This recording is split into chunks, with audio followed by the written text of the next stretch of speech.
Hello friends, എല്ലാ football പ്രേമികൾക്കും CK ടോക്സിന്റെ മറ്റൊരു football ടോക്കിലേക്ക് ഒരിക്കൽ കൂടി സ്വാഗതം. അപ്പോൾ നമ്മൾ ഇന്നത്തെ ഈ വീഡിയോയിൽ നോക്കാൻ പോകുന്നത് കേരള ബ്ലാസ്റ്റേഴ്സ് എഫ്സിയുടെ ഗ്രീക്ക് സ്ട്രൈക്കറായ ദിമിത്രിയോസ് ഡയമന്റോസിന്റെ കരാറിനെ കുറിച്ചുള്ള കാര്യങ്ങളും കൂടാതെ ലൂണക്ക് പകരമായിക്കൊണ്ട് കേരള ബ്ലാസ്റ്റേഴ്സ് എഫ്സി സൈൻ ചെയ്തിട്ടുണ്ടായിരുന്ന ഫെഡോ സെർണിച്ചിനെ കുറിച്ചുമുള്ള ഏറ്റവും പുതിയ അപ്ഡേറ്റ് ആണ്.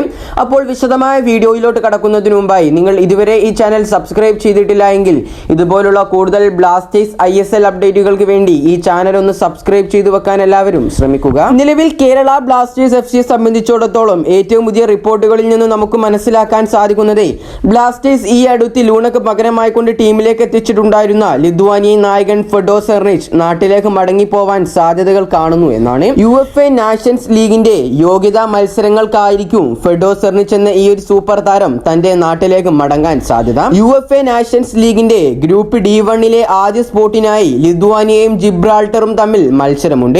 ഈ മത്സരങ്ങൾക്കായിരിക്കും സെർണിച്ച് നാട്ടിലേക്ക് മടങ്ങുക. മാർച്ച് 22-നും 26-നുമാണ് ലിത്വാനിയ ജിബ്രാൾട്ടറിനെ നേരിടുക. ഇതിൽ മാർച്ച് 22-ന് നടക്കുന്ന മത്സരം ജിബ്രാൾട്ടറിലും 26-ന് നടക്കുന്ന മത്സരം ലിത്വാനിയയിൽ വെച്ചുമാണ് നടക്കുക. ഈ ഒരു മത്സരങ്ങളിൽ വിജയിക്കുന്ന ടീമായിരിക്കും UEFA നാഷൻസ് ലീഗിന്റെ ഗ്രൂപ്പ് D1 യോഗ്യത നേടുക. ഏതായാലും ലിത്വാനിയയും ജിബ്രാൾട്ടറും തമ്മിലുള്ള ഈ ഒരു മത്സരം നടക്കുന്ന വേളയിൽ ഇന്ത്യൻ സൂപ്പർ ലീഗിലെ മത്സരങ്ങളും നടക്കുന്നുണ്ട്. കേരള ബ്ലാസ്റ്റേഴ്സ് മാർച്ച് 30-ന് ജംഷഡ്പൂർ FCയെയാണ് നേരിടാൻ പോകുന്നത്. അതിന് മുന്നോടിയായി മാർച്ച് 13-നാണ് ബ്ലാസ്റ്റേഴ്സിന്റെ മത്സരം. ആ ഒരു മത്സരം മോഹൻ ബഗാനെതിരായിട്ടാണ്. എന്നാൽ മാർച്ച് 30-ന് ജംഷഡ്പൂരിനെതിരായുള്ള മത്സരം സെർണിച്ചിന് നഷ്ടമാവാൻ സാധ്യതകൾ കൂടുതലാണ്. പക്ഷേ ഇതുവരെ ആയിട്ടും ലിത്വാനിയൻ നാഷണൽ ലീഗിലേക്കുള്ള സ്ക്വാഡിനെ പ്രഖ്യാപിച്ചിട്ടില്ല. എങ്കിലും ടീമിന്റെ നായകൻ എന്ന നിലയിൽ സെർണിച്ചിനെ ടീമിൽ ഉൾപ്പെടുത്താനുള്ള സാധ്യതകളും ഏറെയാണ്. അതുകൊണ്ട് തന്നെ ഫെഡോ സെർണിച്ച് എന്ന ഈ ഒരു സൂപ്പർ താരം ചെറിയ ദിവസങ്ങളിലേക്ക് ദേശീയ ടീമിലേക്ക് തിരിക്കുമ്പോൾ ബ്ലാസ്റ്റേഴ്സിന് അത് വലിയ തിരിച്ചടി തന്നെയാവും.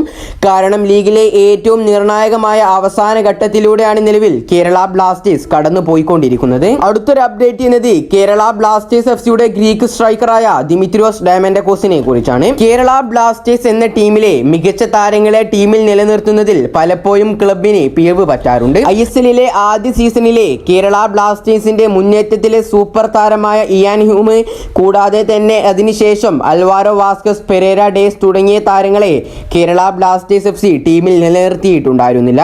മാത്രമല്ല മറ്റു ISL ക്ലബ്ബുകൾ ഈ ഒരു സൂപ്പർ താരങ്ങളെ ടീമിലേക്ക് എത്തിക്കുകയും ചെയ്തിട്ടുണ്ടായിരുന്നു. ഏതായാലും നിലവിൽ ആ ഒരു പണ്ടത്തെ ചരിത്രം വീണ്ടും കേരള ബ്ലാസ്റ്റേഴ്സ് എഫ്സി ആവർത്തിക്കുമോ എന്ന ചോദ്യത്തിലാണ് ആരാധകരെല്ലാവരും. കാരണം കേരള ബ്ലാസ്റ്റേഴ്സിന്റെ ഗ്രീക്ക് സ്ട്രൈക്കർ ദിമിത്രിയോസ് ഡയമന്റോസിന്റെ ബ്ലാസ്റ്റേഴ്സുമായുള്ള കരാർ ഈ ഒരു സീസണോടെ അവസാനിക്കുന്നതാണ്. ദിമിത്രിയോസിനെ കൂടാതെ തന്നെ captain Adrian Luna, Marko Leskovic എന്നിവരുടെ കരാറും ഈ ഒരു സീസണോടെ അവസാനിക്കും. ഇതിൽ അഡ്രിയാൻ ലൂണ ബ്ലാസ്റ്റേഴ്സിൽ തുടരുമെന്ന് നമുക്ക് പ്രതീക്ഷിക്കാം. കാരണം അയാൾ അത്രത്തോളം ഈ ഒരു ക്ലബിനെ സ്നേഹിക്കുന്നുണ്ട്. എന്നാൽ ദിമിയുടെ കാര്യം അത്ര ഉറപ്പിക്കാനാവില്ല. കാരണം ഇന്ത്യൻ സൂപ്പർ ലീഗിൽ നല്ല കൺസിസ്റ്റൻസി ഉള്ള ഒരു താരമാണ് ദിമി. അതിനാൽ തന്നെ താരത്തെ റാഞ്ചാൻ മറ്റു ക്ലബ്ബുകൾ രംഗത്ത് വരുമെന്ന് ഉറപ്പ് തന്നെയാണ്. അർമാൻഡോ സാദിഖുവിനെ പോലുള്ള സൂപ്പർ താരങ്ങൾക്ക് മോഹൻ ബഗാൻ സൂപ്പർ ജെയിൻസ് നിരയിൽ തിളങ്ങാനാവാത്ത സാഹചര്യത്തിൽ ISLിലെ മറ്റേതെങ്കിലും ക്ലബിൽ കളിച്ച് പരിചയമുള്ള ഒരു താരത്തെ മോഹൻ ബഗാൻ ടീമിലേക്ക് എത്തിക്കുമെന്നുള്ളത് ഉറപ്പാണ്. ഈ ഒരു സാഹചര്യത്തിലാണ് ദിമിത്രിയോസ് ഡയമന്റോസ് എന്ന ഈ ഒരു സൂപ്പർ താരത്തെ കേരള ബ്ലാസ്റ്റേഴ്സ് എഫ്സി വിട്ടുകൊടുക്കരുത് എന്നും അടുത്ത സീസണിലും ദിമിയെ ടീമിൽ തന്നെ നിലനിർത്തണമെന്നും ആരാധകരുടെ ആവശ്യം ഉയരുന്നത്. ദിമിയുടെ പുതിയ കരാറുമായി ബന്ധപ്പെട്ട അപ്ഡേറ്റുകൾ പുറത്തേക്ക് വരാത്തത് കൊണ്ടും നല്ല താരങ്ങളെ നിലനിർത്തുന്നതിൽ കേരള ബ്ലാസ്റ്റേഴ്സിന് പിഴവ് പറ്റാറുള്ളത് കൊണ്ടും ദിമിയുടെ കാര്യത്തിൽ ആരാധകർ വളരെയധികം ആശങ്കയിലാണ് നിലവിൽ. കേരള ബ്ലാസ്റ്റേഴ്സിന്റെ ചരിത്രത്തിൽ ഏറ്റവും കൂടുതൽ ഗോളുകൾ നേടിയ ഒരു താരം കൂടിയാണ് ദിമിത്രിയോസ് ഡയമന്റോസ് എന്ന ഈ ഒരു ഗ്രീക്ക് താരം. നിലവിലെ ഈ ഒരു ISLിന്റെ 10ാം സീസണിലെ ഏറ്റവും കൂടുതൽ ഗോളുകൾ നേടിയ താരങ്ങളുടെ ലിസ്റ്റിൽ 2ാം സ്ഥാനത്താണ് ദിമിത്രിയോസ് ഡയമന്റോസ് എന്ന ഈ ഒരു സൂപ്പർ താരം. കൂടാതെ വിവിധ കോമ്പറ്റീഷനുകളിലായി കേരള ബ്ലാസ്റ്റേഴ്സ് എഫ്സിക്ക് വേണ്ടിയിട്ട് 23 തവണയാണ് ഈ ഒരു 30-കാരൻ വല കുലുക്കിയിട്ടുമുള്ളത്. ഏതായാലും ദിമിത്രിയോസ് ഡയമന്റോസ് എന്ന ഈ ഒരു സൂപ്പർ താരത്തെ കേരള ബ്ലാസ്റ്റേഴ്സ് എഫ്സി ടീമിൽ നിലനിർത്തണമോ അല്ലെങ്കിൽ വേണ്ടോ എന്നതിനെ കുറിച്ചുള്ള നിങ്ങളുടെ അഭിപ്രായങ്ങൾ നിങ്ങൾ താഴെ കമന്റായി രേഖപ്പെടുത്തുക. ഈ ഒരു വീഡിയോ ഇവിടെ വെച്ച് അവസാനിപ്പിക്കുന്നു. ഇതുപോലുള്ള കൂടുതൽ കേരള ബ്ലാസ്റ്റേഴ്സിനെ കുറിച്ചും ISLിനെ കുറിച്ചുമുള്ള ഏറ്റവും പുതിയ അപ്ഡേറ്റുകൾ ലഭിക്കുവാൻ വേണ്ടി ഈ ചാനൽ ഒന്ന് എല്ലാവരും മറക്കാതെ സബ്സ്ക്രൈബ് ചെയ്തു വെക്കാൻ ശ്രമിക്കുക. അപ്പോൾ അടുത്തൊരു അപ്ഡേറ്റുമായി വീണ്ടും വരാം. Good bye.